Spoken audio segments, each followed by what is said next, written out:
Fala, meus caçoleiros, mais uma vez estou aqui procurando algum local bacana para registrar aí para vocês.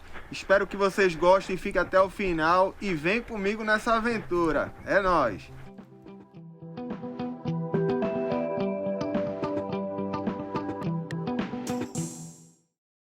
Infelizmente eu precisei interromper a gravação por causa da chuva. Logo em breve eu estarei retornando ao local para fazer a segunda parte. No finalzinho desse vídeo eu vou deixar algumas cenas do que aconteceu.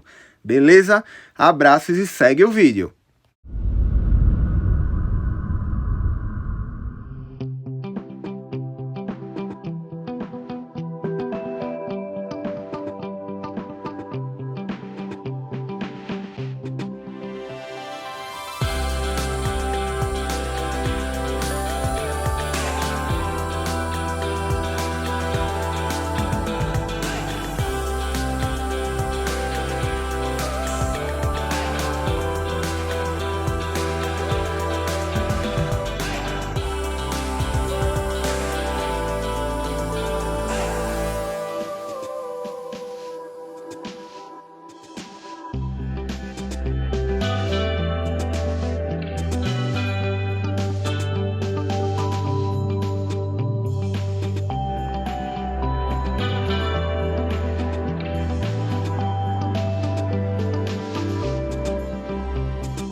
Galera, mais uma vez a chuva atrapalhou, bicho.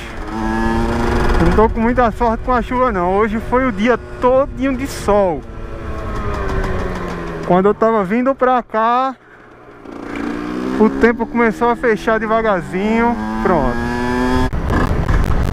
Ainda bem que a chuva não arriou de vez, né?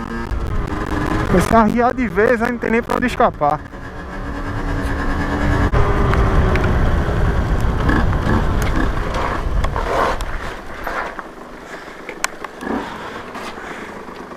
Salvo pela coberta.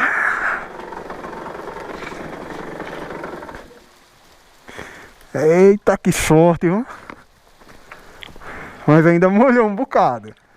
Ainda molhou. É chuva, papai.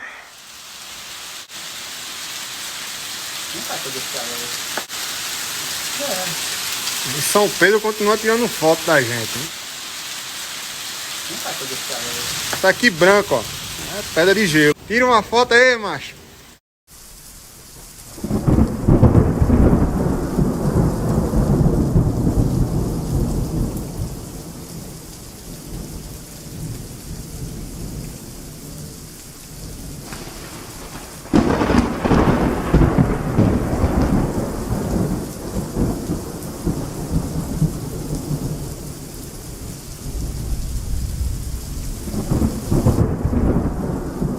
Parece até filme de cena de terror. Vou compartilhar um pouquinho aqui, mas eu tô no meio do nada. Isso aqui é uma parada de ônibus bem velha. Só dá pra ver alguma coisa quando liga a lanterninha. Ainda bem que eu tenho essa lanterninha aqui, ó. Já choveu gelo, já por um acaso você passar por uma situação igual essa que eu tô nesse momento, desesperadora, no meio do nada, no meio da mata, tudo escuro, chuva, pedra de gelo e mais, e frio até umas horas, faça isso aqui, ó.